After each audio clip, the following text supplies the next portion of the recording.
الحمد لله رب العالمين. الحمد لله على نعمة الإسلام وكفى به من نعمة،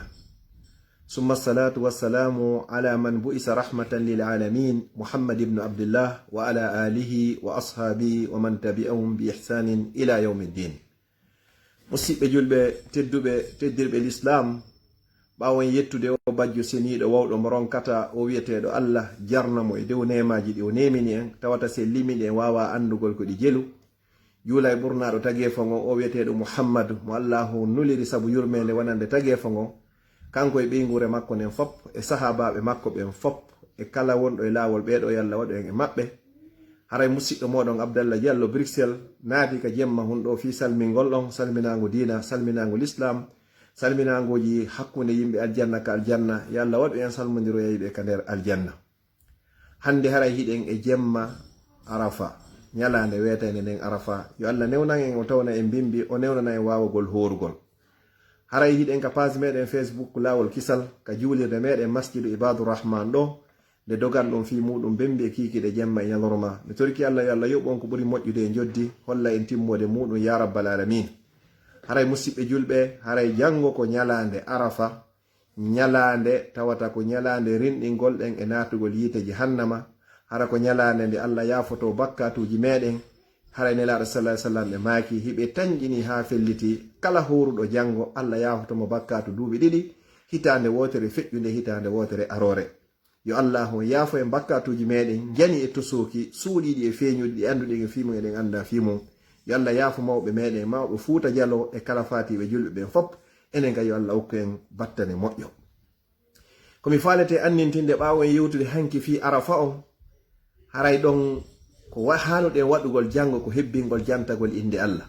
du'a ɓurɗo moƴƴude on noon, ko ɓuri moƴƴude nelaɗo sallallahu alaihi wasallam ko ɓe maaki e nde ñalande jango wiyetende arafa, jango tenen, ko wi'ugol la ilaha illa Allah wahdahu la sharika lahu, lahul mulku wa lahul hamdu wa huwa ala kulli shay'in qadir. ko ɗo hebbinten jangugol jango la ilaha illa Allah wahdahu la sharika lahu, lahul mulku wa lahul hamdu wa huwa ala kulli shay'in qadir. subhanallah walhamdulillah wa la ilaha illa Allah wallahu akbar wa la hawla wa la quwwata illa billah. subhanallahi wa bihamdi, sifa ɗiɗo jantagol inde Allah, hebbina toragol ngol, tuba rutto ko Allah subhanahu wa ta'ala. haray jemma ɗo ko falɗen andintinde ɗo ko fi layya on. musidɓe julɓe tedduɓe, wakkilo ɗen itten layya on $150, 150 euros, ma maximum ko ɗuuɗi o 200 euros wawima yonude fi dammol an e ɓeygure manen ne fop mayre. ko wiyete layya ko konko hirsata fi ɓattorgol ka Allah subhanahu wa ta'ala, to ko taqarruban ila Allah. ɗum noon no hirse ñande julde, bimbi julde, bimbiti julde e bimbititi julde. ɗeɗo woni ko hirsete. da wawi yitude ko ɓuri moƴƴugol ngol fof haray ko ittugol layya on ñande julde. si wawari nde ñande bimbi julde. enen ɗum hawray ɗo joni talata, da wawi hirsude nde ñande. si newaki hirsa e alarba, si newaki da wawi hirsoyde e alkamisa, si newaki da wawi hirsoyde e juma. ha ton si tawi noon hara no wawo newade, hara gantu hay hunde hala, haray no iwtirɗa ka iidi, haray tigi tigi on ko ya hirsu layya ma on. ko wiyete layya ɗo ko sunna baba e meɗen annabi Ibrahima alayhi salam. ko o sunna ɗo o hoyɗo no hari himo hirsa ɓiɗɗo makko ɗum ko annabi Ismaila alayhi salam. Allah o desidi kadi ko hoyɗi kon kadi o waɗay. Allah subhanahu wa ta'ala sottiri kumpay kun, sottiri o annabajo kol dammol ɗo. haray ko kol wonɗen hirsude ɗo ñande julde donkin, ko ɗum woni ñande 10 donkin. jon noon haray ko annabajo woni ko sottira ɗum ɗo. an kadi sa waɗi ɗum ɗo ko baraji muwallanaɗi woni ko wodanma, haray ko ngol ɗo dammol wonoyta ko woni sabu ko lumbino e ma sirate. yo Allah lumbino en sirate. jon noon annabi Ibrahima kanko woni baba abul anbiya, ben annabaɓe. o wuri o sunna ɗo, annabaɓe artuɓe fop ɓawo makko kadi wuri ɗum ɗo. nelaɗo sallallahu alayhi wa sallam kadi kamɓe kadi ɓe duumi e oɗo e gurdam maɓɓe fo. ɓe hirsuno dammi ɗiɗi, ɓe hirsi gotol, ɓe inni koɗo ko min e ɓeygure anden, ko ɗum dammol gotol no yona aden e ɓeygure munden fo. siko kanko e sonna makko, siko ɓe ɗiɗo, siko tato e nayo e ɓiɓɓe ɓen fo. ɓe hirsi kola, ɓe maaki kollo ko kala on mo heɓo yaari e mofte anden ila yawmel qiyama. kala mo heɓari ko itta layya, Allah no andi siɗa mari e si a mara haray nelaɗo itta ninoma kono si tawi hara hiɗa mari ko itta a salike ittude a tawaka hara e itta naɓe ɓen haray nelaɗo sa sallam no maaki wo haray wata taƴitir ka julɓe ɓe woniri ton wata yaaru ka juulirde ka julɓe ɓen haray nongol o ittugol ɗo haray ñawore muɗum oɗo haray ande de ɗum ɗo koko waɗɗi wonande kala on marɗo feere hino waɗɗima si tawi hiɗa mari feere fi won ɗum Allah subhanahu wa ta'ala o daali wo fa salli li rabbika juula juumima yew juuloya iidi on ha gayna wan har layyoɗa ma ɗum wan har boroɗa nelaɗo sallallahu alaihi wasallam e maki man wajada sa'atan walam yudahi fala yaqribanna musallana kala on heɓude ko layyo o sali layyade haray tigi tigi on wata o ɓattoro dey menen julɓe ɓen kamen woniri ton jon non ko leere hombo tigi tigi on ɓuri e moƴƴude haray ka ɗo ittete komi wolinanen kon ko ba'da salatil iidi ko si iidi juulama kala ittuɗo layya ko adi o juulude iidi on haray wona layya o itti haray ko sadaka no wa'i wasi tawi goɗɗo kadi o acci ha iidi juulama ka sumaye so o itti muudo haray ko sadaka o itti na muudo ko ittete ɗum ado juulirre amma layya ko hirsete ɗum tuma iidi donkin on woni ko juula haray ko ɗum sertiniɗi haray noon no itte kadi ko ɓuri e moƴƴude wiɗen ko ñande julde no itte noon ayyamu tashriqi ñalaɗe ɗen tati noon ñalaɗe iidi ɗen fappu hande kadi ɓeyni noon haray kol dammol wi'ittetekol ɗo hino harmi yeeyugol tewu makkol on si goɗɗo itti layya ko o ɗuuɗi o ko ɗuuɗi sellataka o yeeya tewu on sellata kadi ka o ƴetta e tewu on kadi o yoɓa buuseɓe hirsuɓɓen si tawi ko buuseɓe woni ko hirtanimo o ƴetta e tewu on haray sellata kadi haray wondema on ɗon tewu ka o yeeye ma ka o ƴetta joddi e on ɗon kadi jon noon ko honɗum yonata ko ittete layya kon ngeloba yimɓe jeɗɗo no wawi kafude ngeloba nagge yimɓe jeɗɗo kadi no wawi kafude nagge dammol kadi ma ɗum beewa baali ma beewa ɗum ɗo fof no wawa yonde si on tigi heɓi gorigin yonayi si heɓi kadi deyigin haray foppo kadi haray hino yona haray noon dammol gotol hino wawi yonude jongallejo on kanko e ɓeygure makko nden fof ko ɓiɓɓe ɓen ɗuuɗi wo ko ɓe ɗuuɗi wuruɓe wo e fatiɓe wo hino wawa yonude amma nagge ngen e ngeloba ngan hino yoɓa kadi hino yona kadi jooma ɓeygureji ɓe jeeɗiɗo ɓe wawi kafude nagge ma ɓe jeɗɗo hiɓe wawi taw kafude kadi ngeloba joni noon sa itti 150 200 on jeeɗiɗo nagge ngen hay so tawi ko 10 million nge yeyete ka meɗen haray on wawa heɓugol ɗon on fop moɗon ko itton ɗon haray layya on haray no wawa on yonugol si tawi ko dammol kol heɓuɗa an e ɓeyguli maɗi nayyi si tawi ko nayi joguiɗa ma tato ma ɗiɗo ma goto e ɓiɓɓe ma ɓen ka koɓe ɗuuɗi o dammol gotol wawi on haray yonugol haray noon kala dammol tawata hikol yitere nden no boni ma ko wonkol e laƴude ma hara hikol puuci ma galaɗɗin hino toli ma hikol laƴude ma hikol nawni ma ko puucukun ayiye ko tun anda ellano e makkum haray ɗum ɗon sellata ka itte layya Allah ko laaɓuɗo o jaɓata si wona ko laaɓi Allah kadi o inni ka deftere makko lan tanalul birra hatta tunfigu mimma tuhibbun on heɓata ko wiyete birru kon ha tuma nde dépense ɗon ko ɓuri e moƴƴude kon inna allaha tayyibun la yaqbalu illa tayyiba Allah ko laaɓuɗo pos o jaɓata kadi si wona ko laaɓi ko ɓuri e moƴƴude kon ko ɗum woni ko jonnatamo si o jaɓa joni noon si tawi ko ngeloba haray ko jogandema jogimba duuɓi 5 hima yahande 6 si tawi ko nagge ko jogandema jogimba duuɓi 2 hino yahande duuɓi 3 si tawi ko dammol haray ko jogandema jogikol hitande no yahande duuɓi 2 haray noon dammol jogikol lebbi 6 hino wawa sellude ka itte layya si on heɓari margol kon hitande mi fillito nelaɗo sallallahu alayhi wa sallam maaki kala ko ittete kon haray ko mari ko wiyete kon hitande mi fillito ngeloba ko 5 nawri yeeso si tawi ko nagge jogandema duuɓi 2 nawri dow ton si tawi noon hara ko dammol ko hitande nawri dow si tawi noon ɗum ɗon heɓaki dammol kol ko ɓurete ittede kon a partir de ma lebbi 6 siko dammol kol heɓi ɗum hino wawa yonude so tawi on ɓittike on heɓari ɗumɗa inchallah hara ɗi sartiji wowlayi ɗo foppo haray hino timmi e muɗum si tawi ɗum ɗon feƴƴi musidɓe julɓe tedduɓe neɗɗo ittowo layya on ko honɗum o hani woɗɗitade go'o jogandema ñande go'o donkin ka anda ɗo yiyama lewru no jango ko go donkin haray no harmanimo ka o itta peɗa nelaɗo sallallahu alaihi wasallam maki kala yi'uɗo lewru donkin no tawi himo wondi e anni e wondema o ittay ko wiyete ko layya haray wata o ittu peɗa wata o fembo wata o ittu leyɓi ley nolki wata o ittu leyɓi ley wuddu ha tuma nde o ittoyi layya makko on ɗon woni ara non ɗum kadi ɗiɗaɓum ɗum kadi hino yiɗanamo kadi nde o ñamata tataɓal ngal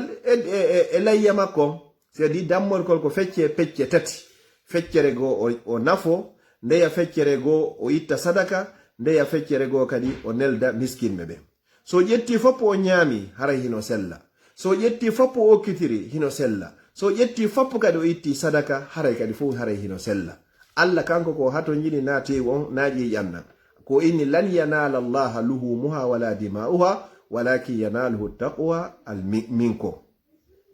si ɗum ɗon feƴƴi haray ko hikkiɗon kadi est ce que mayɗo on hino sella ka o ittane layya naam no sella sartiji ɗiɗi si tawi hara mayɗo on o acci jawdi hara koye jawdi makko nin ƴettete o ittane layya hino sella ma ɗum hara o wasiyino simi maayi ɓiɓɓe am miɗo tori yon ittanan layya si tawi ko ɗi wasiyeji ɗo ɗiɗi haray hino sella si wona ɗum mayɓe ɓen enen wuruɓen fewndo ɗo inchallah yallah pooɗu balɗe ɗe moƴƴina battane ɗen ko ittuɗen kon ɓey ngureji meɗen wuruɓen e mayɓe ɓen sen naadoriɓe foppo haray ɓe natoray nder ton amma non innugol kol dammol ɗo ko fi babay an faatiɓen tun hertinana ɓe ɗum ɗon haray tabitari e sunna nelaɗo sallllahu alayhi wa sallam ka sunna maɓɓe haray si ɗum ɗon feƴƴi si on tigi ittiɗon joni gorko on dammol kolo itti ko wiɗen no yona ɓey ngurnen o anniga ko wuruɓen e mayuɓen haray ɓenni inchallahu hino wawa yunude ɓe foppo maɓɓe si ɗum ɗon feƴƴi kadi hino sella ka goɗɗo kadi o halfina goɗɗo yo hirsanmo ko ɓuri e laɓede kon ko ya hirsan hoorema dammol layya makol si tawi noon joni wano ka wonɗen ɗo e wawata hirsugol ga saabu ko fewni kon fewnɗo e nawnaji no sella ka egginen layya on itten ɗo naɓen ka meɗen ɓe hirsana en ton baraji ɗin kadi ɗi ɗuuɗay to moƴƴa haɗa jama no hato jini to e tewu moƴƴa kadi haɗay kadi inchallahu a itti layya on no sella kadi sonnajo si tawi joni hara ko kanko itti haray no sellanamo ka o hirsana hoore makko si tawi mo wawi hirsude mo suusi hirsugol ngol haray mi waɗa ɗon entre parenthèse hakkunde laañi ɗiɗi gorko on si tawi himo jogii feere wano Europe ka wonɗen ga sonnaɓe no jogii mbuuɗi ɓuri worɓe ɓe sonnajo himo marani hoore makko feere jawdi makko yo ittan hoore makko wata o inno joni ko modi an itti koye yoniɗo way mo mari jawdi laaɓum yo ittu si tawi hiɓe jogii ɓiɓɓe hellifaɓe kadi wonɓe e gollude ɓen kadi yoɓe ittan hoore maɓɓe ko sadaka wonande ɓe taɓe innu baba ko itti koye yona niilam ma ɓeeɗa ko itti koye yona niilam enen kadi wonɓe gaaɓe si tawi feere nden no yaajane ittan hoore ma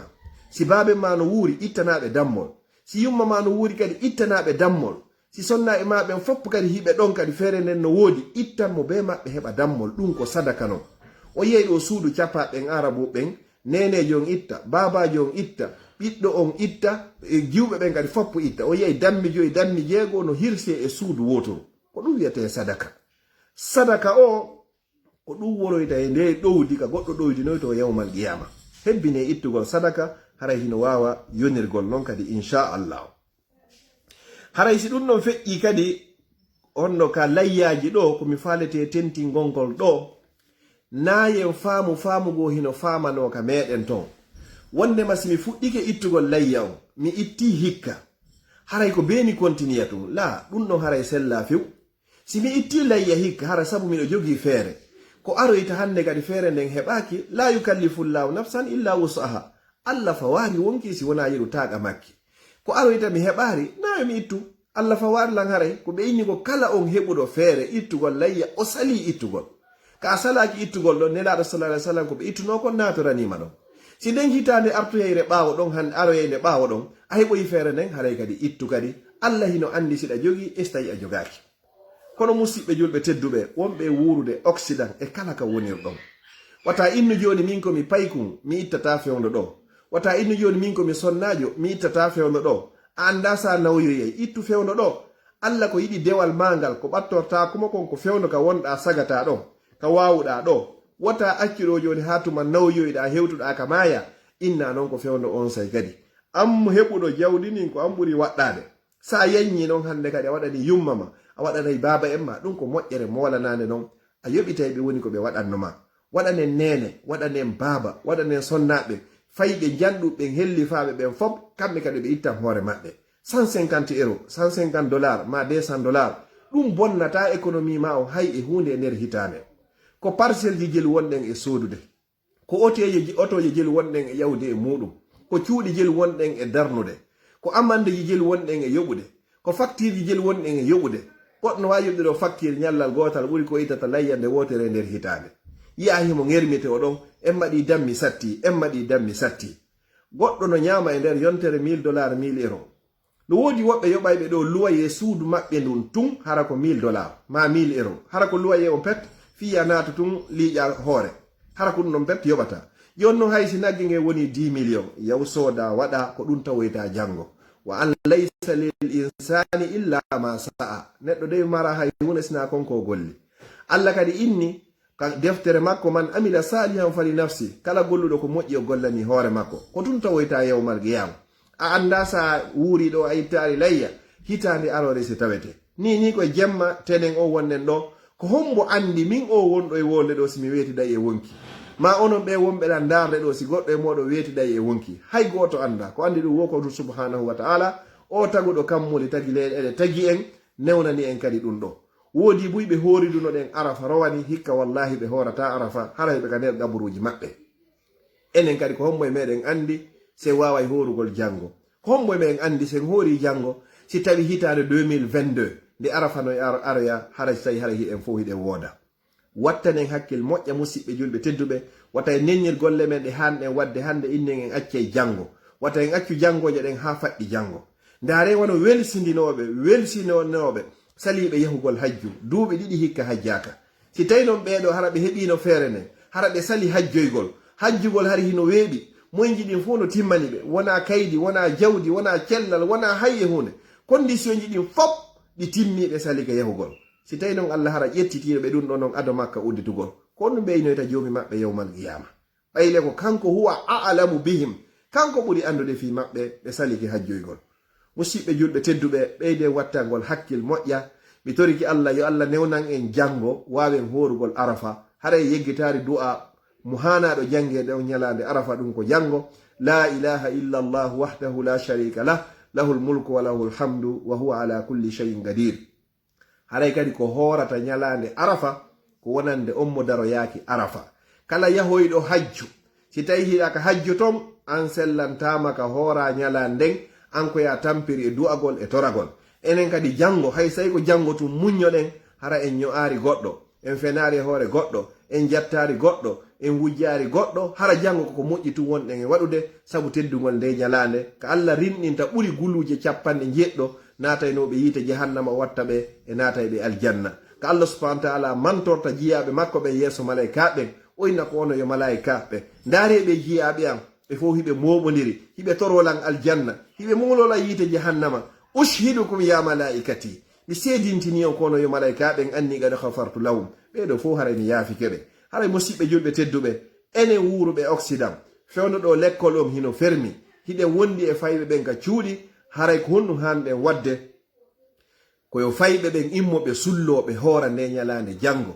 fiɓa anniye on kadi jango ko tenen hiɗa hororde tenen wattora ɗon kadi ñalande arafa hoora ñallal gotal heɓa baraji horuɗo arafa heɓa baraji kadi horuɗo tenen fayɓe ɓen kadi ɓe hoora yetoɗaɓe ko honɗum woni arafa ko baraji honɗum woni mo hoori nden ñande ko ɗum ɗon ɓurtataɓe encourage de ko ɗum ɗon wataɓe